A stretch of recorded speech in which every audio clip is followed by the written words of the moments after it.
My critique of Shelley Lubben's point of view will have to go above and beyond the ideas that are merely expressed in her porn harms testimony, if you will. Nevertheless, we'll have to start there. So, take it away, Shelley.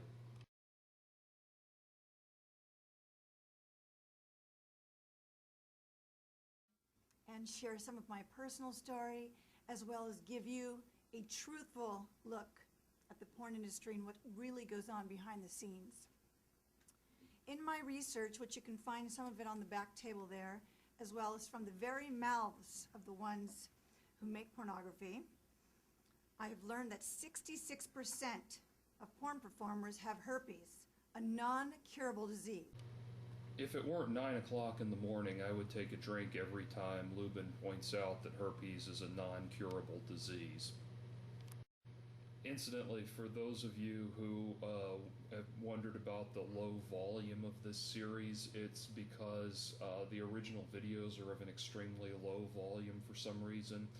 So the best I could do was to lower the volume on my response videos and just let the user or the viewer plug in headphones or speakers and crank them up. Sorry, best I could do.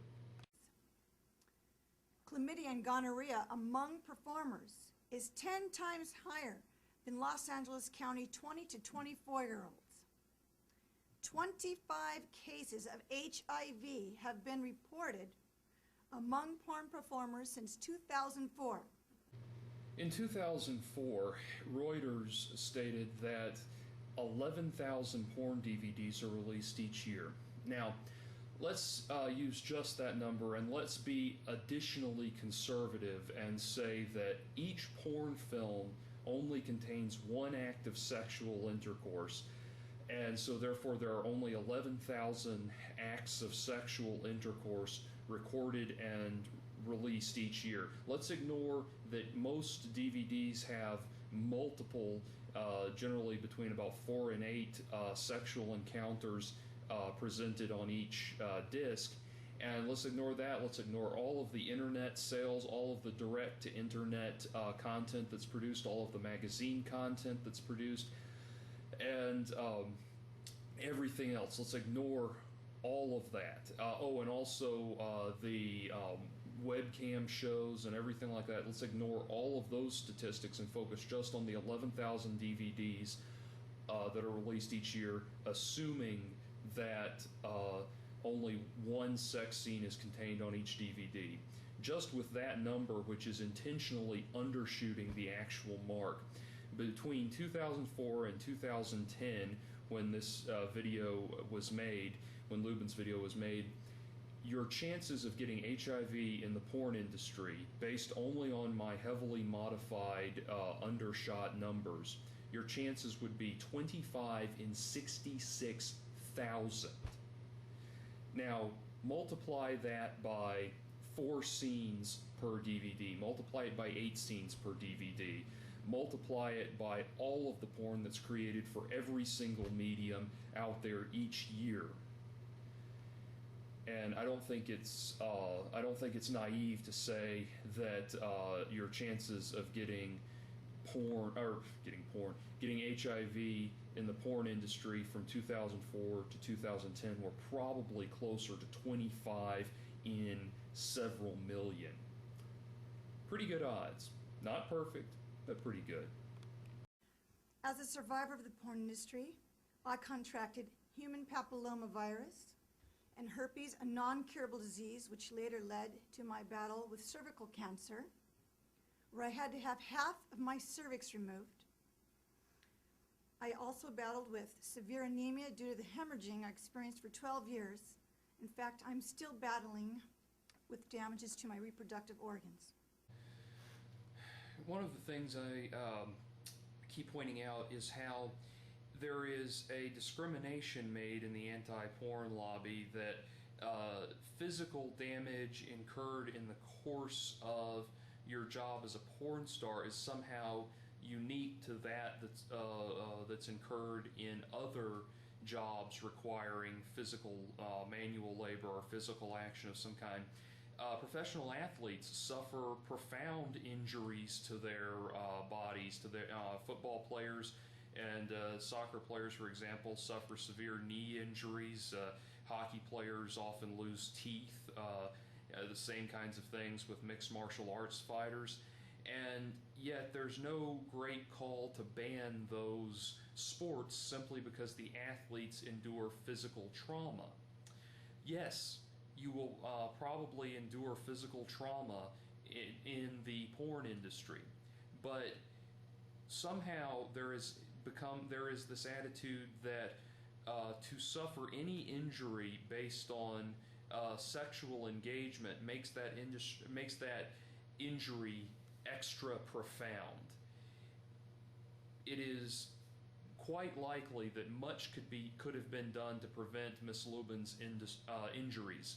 However, when you work as a sexual performer, it is understandable that your sexual body parts are going to endure more physical interaction than most people's, and that is a hazard of the industry, of the job, but it's an understood hazard. I have suffered much at the hands of the porn industry. But after 8 long, hard years of recovery, and by the grace of God Almighty. Nowadays, Shelley Lubben is a Christian evangelist, pimping that most hideous of narcotics, organized religion. As Queensryche so appropriately put it, selling skin, selling God, the numbers look the same on their credit cards. I escaped that hell, and today I'm here, a mom of 3 beautiful daughters, married to a wonderful man, a godly man who stuck by me in my horrible recovery. I had the perfect life. I want you all to know that the last thing I want to do, people, is talk about porn. But my compassion for those people who are in modern-day slavery right now. Oh, yeah. Compare the porn industry to slavery, you condescending, insensitive bitch.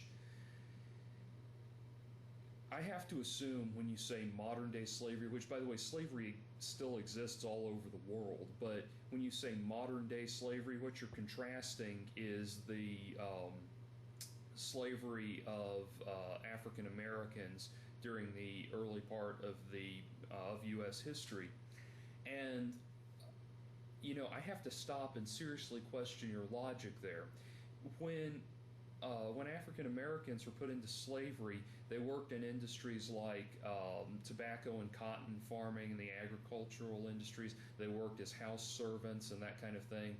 And when they were freed, a great many of them returned to those types of professions. That was their job skill, and they were willing to do it.